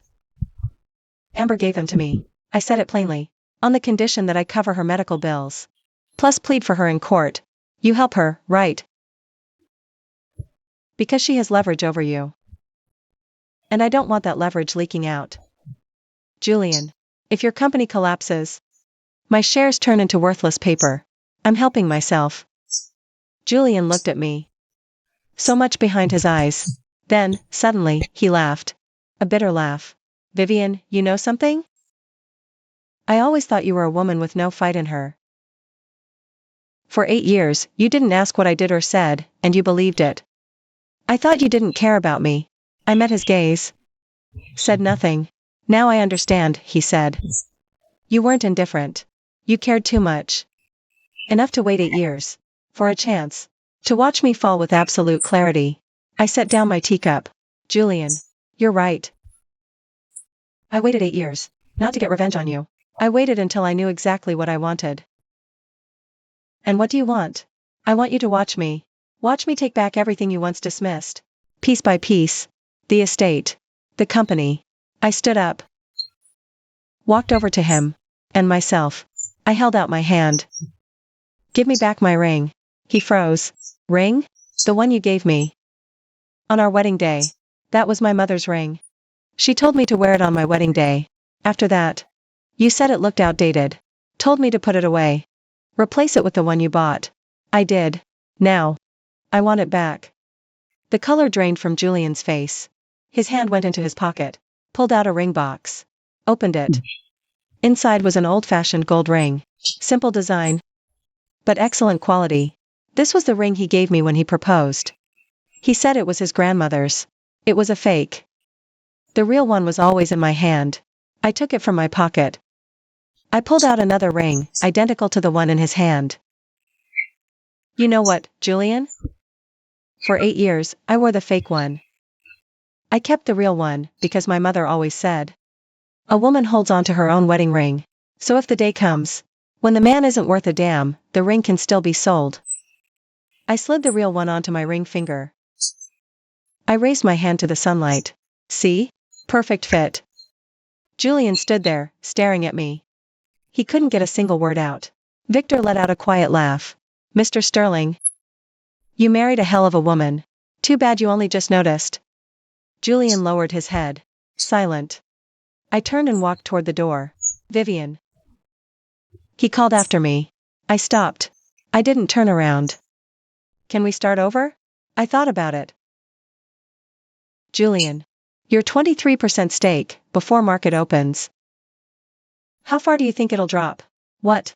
I just had Miss Faulkner release a statement. I'm reducing my position in Sterling Group. The market's about to hear. Your third largest shareholder doubts the company. Want to guess where the stock goes from here? His face went pale. You. Dumping shares? Not really. I stared at him. I'm telling you, from this moment on, your stock price sits in the palm of my hand. If I want it up, it goes up. If I want it down, it goes down. Every mood swing you have from now on, tied to my decisions. I smiled. That's your answer, isn't it? To whether we can start over. We can start over. But I hold all the cards now. So, are you in? Julian stood there, face drained of color. Victor laughed again. Mr. Sterling. Think hard before answering that. I held his gaze. Waited 3 seconds. He said nothing. I pushed the door open and walked out. In the hallway. Miss Faulkner waited. Satisfied? She asked. I thought about it. Passable. Then, no, you know what? This is only the beginning. The best parts haven't even started. The elevator doors opened. I stepped in. My phone buzzed. A message from Victor. Miss Sterling, there was something I forgot to mention earlier. In the box your mother left behind, there's also a letter. For you. Kept it. When to collect? Stunned. A letter from Mom. She still had things to tell me. The elevator doors closed. Slow descent. Mirror. Sudden realization. My eyes were stinging. Mother. What else did you hide from me? Day 7, 10 a.m. Beverly Hills Estate. I stood before those crimson-red doors and took a deep breath. I raised my hand and knocked. The door opened almost immediately. Victor Sterling stood inside, dressed in a light gray loungewear. Looking considerably more at ease than the past few days. In his hand was a manila envelope, which he handed to me. Miss Sterling, this is from your mother. She said if no one came looking after 3 years, I was to burn this letter. But then he added, if a woman did come looking, that person would be you. I took the envelope, gazing at my mother's handwriting on the front. For Vivian. Her hand was still so elegant. The script, refined. Every stroke deliberate. At the seal, a dried osmanthus blossom was affixed. From the tree in the old estate's courtyard. May I go inside? Victor Sterling stepped aside. Of course.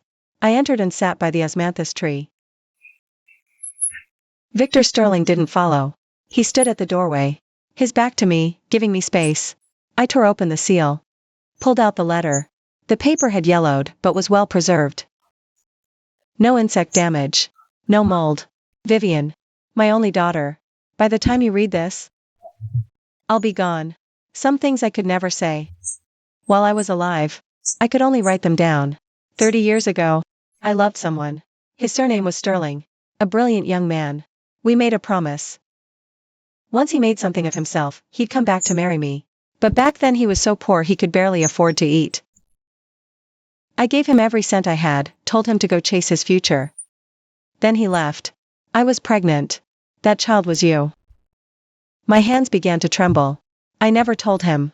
Because when he left, he said to give him 3 years. If I still wanted him when he returned, we'd marry. But 3 months later, I discovered I was carrying you. I couldn't tell him. I feared he'd sacrifice his ambitions. I couldn't abort either. Because you were my child. I sent word through someone. That I'd married. That he should stop waiting. And then, I married your father. A decent man who treated me well. Willing to accept the child I carried. Your father knew. You weren't his biological daughter.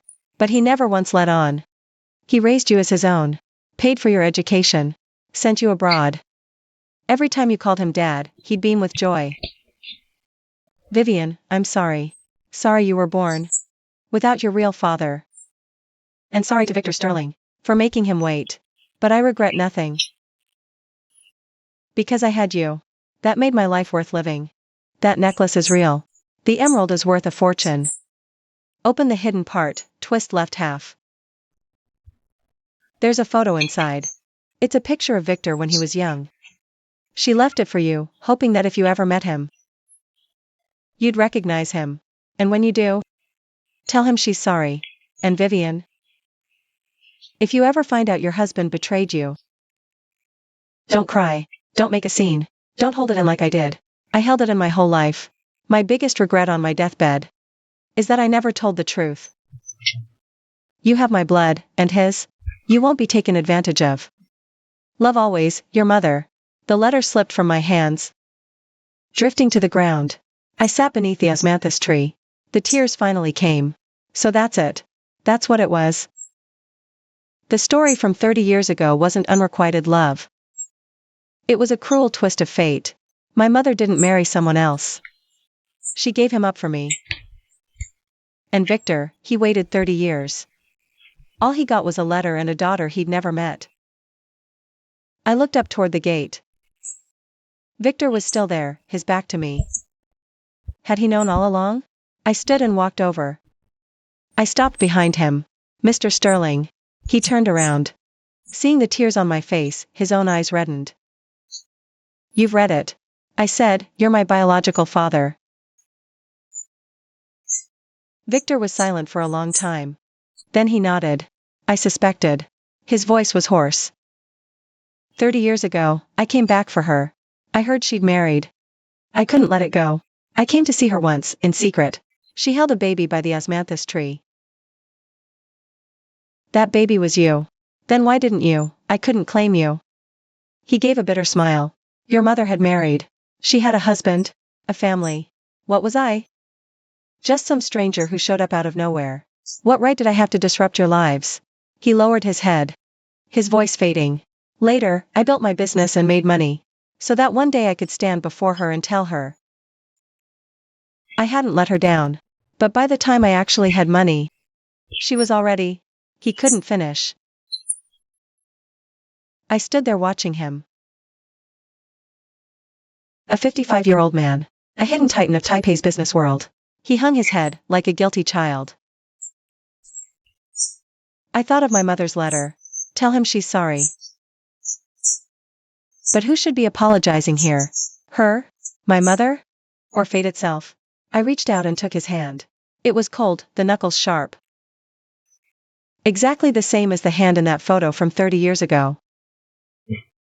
She asked me to tell you. I said, she doesn't regret it. Victor looked up at me. His eyes held 1,000 things. Shock, joy, grief, and a flicker of disbelief. Because of me, her life was worth living. Tears finally fell from Xinyuan's eyes. He released my hand and turned to face the osmanthus tree. His shoulders trembled. I stood behind him, motionless. After a long, long time, he turned back. His eyes were red, but his expression had settled. Qing Yao. It was the first time he called me that. Can I hold you? I nodded. He walked over and gently embraced me. It was the way a father holds his daughter. Careful, as if holding the most precious thing in the world. I hugged him back. Sunlight filtered through the osmanthus tree. Gold scattered. He let go. Come inside, he said. I want to show you something. I followed him into the old house. Living room changed. My things gone. He had rearranged them. On the wall, hung an enlarged black and white photograph. In the photo was a young woman in a qipao, standing under the osmanthus tree, laughing freely. It was my mother. I took this photograph, Xinyuan said. She was 20 that year. I had just met her. When I left, I took the photo with me. For 30 years. I carried it everywhere I went. He went to the cabinet and pulled out a photo album, handing it to me. These are all photos of her from when she was young. And from later. And of you, the three of you. I opened the album. First page, Mom young, school uniform. 2 braids, smiling shyly at the camera. The second page. A photo of her and Xinyuan together. At the beach, holding hands, beaming. The third page, her wedding photo with my father. In a white gown, smiling with decorum. But there was no light in her eyes. Further on, photos of me. Baby, birthdays, school years. College. Dates on back. The handwriting was familiar. My mother's. These photos. She sent them all to me. One every year. Never missed once. She never wrote a single word. But I knew. She wanted me to watch you grow up. I turned the pages of the album, one by one. The last page held a photo from 5 years ago. My mother lying in a hospital bed. Gaunt beyond recognition, but still smiling. Next to her stood me. I was in a hospital gown. It was the day of her surgery. I had kept vigil all night. Who took this photo? I looked up. I did, Shen Yuan said. I went to the hospital in secret to see her. Just that once. Took it through the glass window. She never knew. He closed the album and looked at me. Qing Yao. I know you hate Gu Jingchen. I also know what you're doing. If you want, I can help you. I'll put the entire Shen family's capital behind you. I looked into his eyes. Why would you help me? He smiled. Because I'm your father. 30 years. 30 years, never a father to you. Now I can be. I want to make up. A pause. Then, Dad. His body jolted. His eyes welled up again. You. What did you call me? Dad. I said it again. Mom told me. If I'd met you, I'd honor you. She never could. So I'll do it for her. Shen Yuan stood there. Tears fell, but he smiled, like never before. At 6 in the evening, as I was leaving the estate, he walked me to the door. Vivian. What happens now? What's your next move? I looked at the sunset glowing on the horizon. Goose Series B round launches next week. My shares are locked up for now. Once funding closes and stock rises, I'll sell some. Cash out and walk away. And then? I turned to face him. I want to build something of my own. The money Mom left me, plus house sale proceeds, enough to start something. A legal aid foundation for women, I said. Specifically for women who've been abused, cheated on, deceived. We'd fight their cases. Mom suffered too much. I don't want other women to have to swallow it too. Shen Yuan looked at me, his eyes full of pride. Good, he said. If you need money, come to me. If you need people, come to me. Your father's behind you. I smiled. I should get going. I'll come visit you again soon. Wait. He stopped me. He pulled a small box from his pocket. This is for you. I opened it. Inside was a ring. Gold. Antique. Exactly like the one my mother left me. This was the engagement ring I planned to give her, he said. I never got the chance to give it to her. Now it's yours. A gift from your father. For your future. I gripped it. I nodded. Thanks, Dad. Driving down, I watched the mirror. Shen Yuan was still standing at the gate, watching me. Until the car rounded the bend and he was gone. My phone rang. It was Julian. Vivian. Where are you? I need to talk to you. I'll be at our old spot. That cafe. Come. Let's talk properly. I checked the time. 20 minutes. I hung up and hit the gas. The cafe was nearly empty. Julian was sitting by the window. 2 cups of coffee on the table in front of him. I walked over, sat down across from him. He looked at my face and paused. You've been crying. No. I said. What do you want? He took a deep breath. Vivian. I've been thinking for a full day and night. You were right. 8 years of failure. I can't ask forgiveness. Or your return. But I must tell you something. I want you to know. He pulled a piece of paper from his pocket and slid it across the table. A share transfer agreement. He was offering me 10% of his own holdings. I looked up at him. What's this? A gesture of good faith. He said, 10%.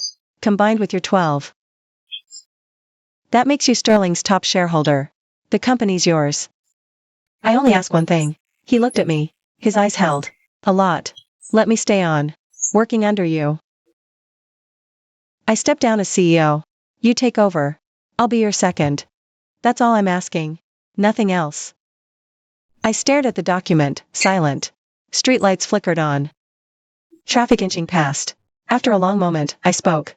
Julian. You know what? I learned something today. What? My mother loved someone once too. She waited her whole life for him. Endured everything for him. She got nothing. I won't end up like her. So no. I don't want your shares. I don't want your company. His face shifted. Vivian. But there's one thing I do want. I said. I want you to watch. Watch me live without you. I pushed the agreement back. Stood up. Turned and walked out. The moment I stepped out of the cafe, the night air hit me. That first chill of early autumn. I took a deep breath. And smiled. 1 month later. Outside the Civil Affairs office. I stood on the steps. The divorce certificate, red cover, gold lettering. My name printed inside. And his. And a government stamp. 8 years of marriage. 35 minutes. And it was done. Julian stood beside me. In a dark navy suit. Not a hair out of place. He'd lost weight. His cheekbones were sharper now. His eyes were bloodshot. Vivian. His voice was rough. Let me drive you. No need. I tucked the certificate into my bag. I have a ride. He blinked. A black vintage Mercedes. Eased to a stop at the curb. The door opened. Victor stepped out. He wore a charcoal gray mandarin collar suit. His hair was silvered. But he looked sharp. Seeing me, he smiled. All done? Then let's go. Everything's ready on the other end. I nodded. And started toward the car. Vivian. Julian called after me. I stopped. I didn't turn. Who is that man? I thought about it. Then turned to face him. An old friend. I said. My mother's old friend. His eyes were full of things. Confusion. Resentment. And something underneath. Jealousy. What is he to you? I smiled. Julian. You tell me. I got in the car. It pulled away slowly. In the rearview mirror. Julian was still standing there. Watching us leave. Victor was driving. He glanced at me. He still doesn't know. I said. Let him guess forever. Victor smiled. 40 minutes later. The car pulled up to the gates of the Beverly Hills estate. Red doors open, courtyard full of flowers. Strings of tiny lights hung from the osmanthus trees. A crowd waited at the entrance. Miss Faulkner, Old Woo. And a few faces I didn't recognize. What is this? I froze. The unveiling ceremony. Victor said. You forgot? Today's the museum opening. I blinked. Then laughed. I actually forgot. This past month, I've been buried in the divorce, buried in paperwork. Buried in setting up the foundation. The estate renovation. Victor handled all of it. I only glanced at plans, then froze inside. Living room changed, a huge portrait hung. My mother, young, in a cheapao. Standing beneath the osmanthus tree. Beside it, a line of text. Love betrayed. The Women's Memory Museum. Display cases lined the living room. Each holding different objects. Vintage marriage certificates. Yellowed love letters. A torn wedding dress. A photograph cut in half. Beside every item, a small placard. Told the donor's story. In the first case. Sat my fake emerald heirloom necklace. Next to it, a note I wrote, this necklace was left to me by my mother. It was stolen. The thief believed it was real. It wasn't. The real one never left my neck. The lesson? Some things can never be faked into being real. There was another case beside it. Holding the wedding photo of Julian and me. Cut in two. My half hangs at home. A note there too, this photograph was my wedding portrait with my ex-husband. I cut it in half myself. I thought it would hurt. It didn't. Should have been cut long ago. Miss Faulkner came over and looped her arm through mine. Vivian, you're unbelievable. Opening a museum on the day of your divorce. In all of Taipei, only you would pull that off. I smiled. It wasn't my idea, Dad. Miss Faulkner froze. Since when do you have a dad? I pointed toward the courtyard, at Victor. Him. Miss Faulkner's eyes went wide. Victor. Victor of Sterling Capital? He's your father. It's a long story. I'll tell you another time. In the courtyard, Victor was greeting guests. He looked especially happy today, smiling the whole time. I walked over and stood beside him. Nervous? He asked. Not nervous, I said. Just a little strange. The day of my divorce. Turns out it's the happiest day of my life. Victor looked at me, his eyes full of fatherly warmth. If only your mother could see you today. I took his hand. She can see. At 2 in the afternoon. The unveiling ceremony officially began. Victor stood at the entrance and pulled the red cloth off the plaque. On the plaque are the 5 big characters Women's Memory Hall. Below, a small inscription read, all proceeds donated to Women's Legal Aid. Applause erupted. I stood in the crowd, staring at the plaque. And suddenly remembered that late night a month ago. Sitting alone in my study, receiving that text message. I thought I'd break down, cry, scream. But I didn't. I just started making calls. Started packing my things. Started preparing to strike back. A month later, here I stand. With a museum. With a foundation. And a biological father I'd only just found. And the man I once believed was my entire world. Now standing at the door of the civil administration, watching my car leave. Fate is a curious thing. The crowd slowly dispersed. The sun began its descent. Victor set up a few tables in the courtyard. Serving tea and pastries. The scent of osmanthus mingled with tea. It smells good. I'm sitting under the osmanthus tree and watching it all. Miss Faulkner walked over and sat beside me. Vivian, what's next for you? First, get the foundation running, I said. Then, I want to visit the mainland. The mainland? For what? To find my father's hometown, I said. My mother wrote in his letter that he was from Zhejiang and came to Taiwan 30 years ago. I want to see where he was born. Miss Faulkner nodded. And the sterling side? What about your shares? I'm not selling, I said. Keeping them. Annual dividends. They need funding anyway. As long as I hold those shares, they answer to me. Before Julian makes any decisions, he'll have to ask my permission. Miss Faulkner smiled. You're making him work for you for the rest of his life. Exactly. I smiled too. He owes me. He can pay it back slowly. The sun set. The sky turned burnt orange. Victor walked over and handed me a box. This is for you. I opened it. It was my mother's letter. And the photo of him from his youth. I thought about it. These should belong to you. You need them more than I do. I look at the photo, my mother under the osmanthus tree. She's laughing so brightly. Dad, I say, tell me how you two met. How did it all begin? Shenyuan sits down beside me. He gazes at the tree. I was 22 then. Just arrived in Taiwan without a dime to my name. Looking for work around Yangmingshan. I passed this tree. And saw her standing under it, reading. His voice is soft, slow. As if recalling a dream, I lean on his shoulder. Listening. Miss Faulkner sits nearby, sipping tea.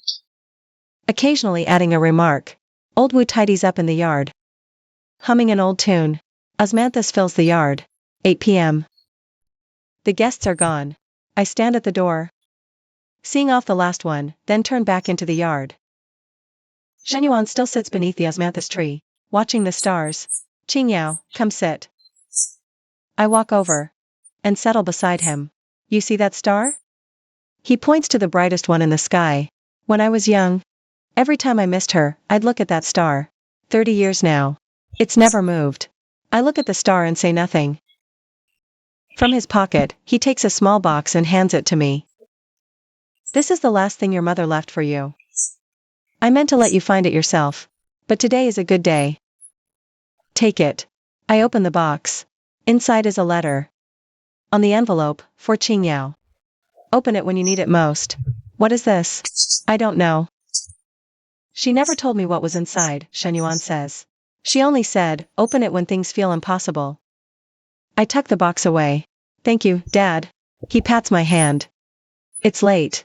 Go rest. Tomorrow there's still plenty to handle. I stand and wave to him. Good night, Dad. Qing Yao. I drive down. In the mirror, he's still by the tree,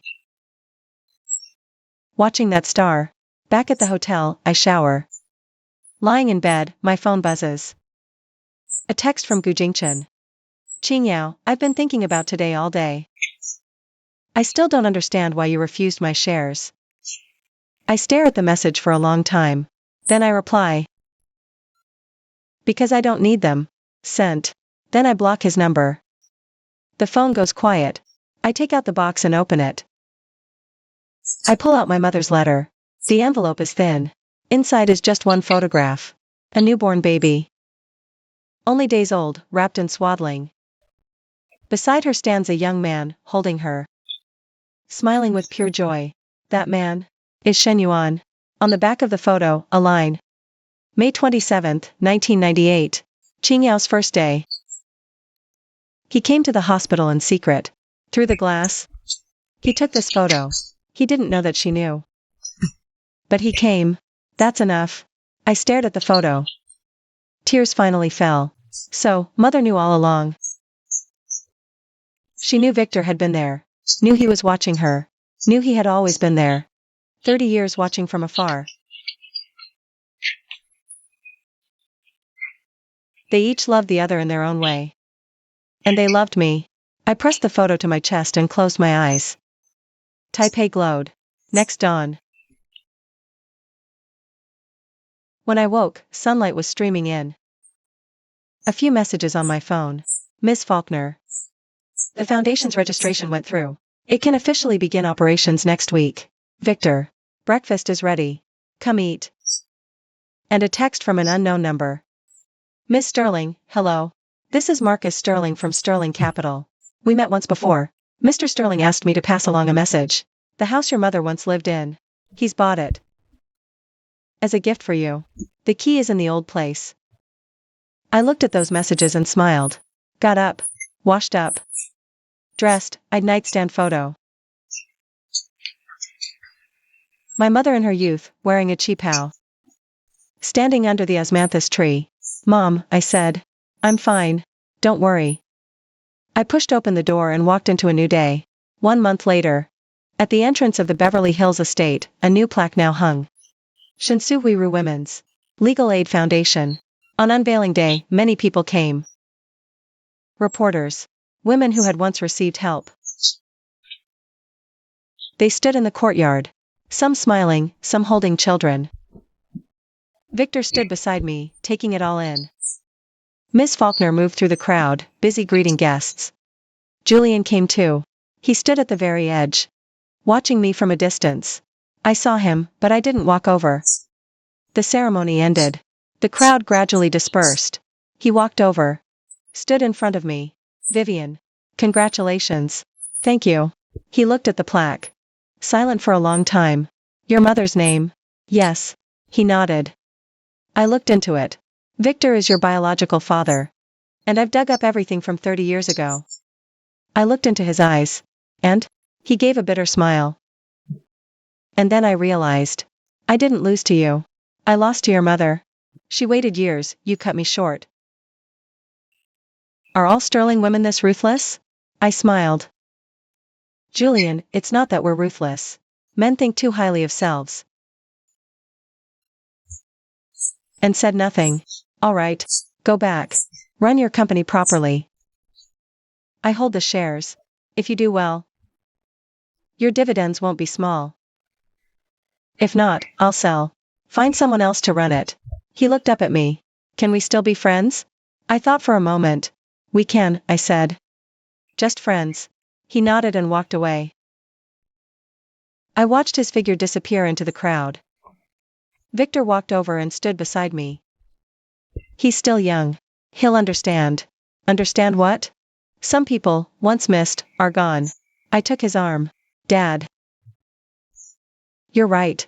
That evening, I sat beneath the osmanthus tree, watching the sunset when Miss Faulkner approached.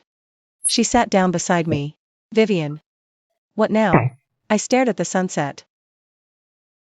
Thought it over. Get the foundation running, I said. Then, I want to write a book. What kind? My mother's story, I said. The story of women of her generation. They loved. They waited, missed chances, never said a word. But their stories shouldn't be forgotten. Miss Faulkner nodded. Have you settled on a title? I thought for a moment. Yes, I have. What is it? Love's betrayed by time. I looked at the evening glow. And smiled. My phone buzzed. A new message. From an unknown number. Miss Sterling, hello. This is Amber Whitmore. The surgery was a success. Thank you.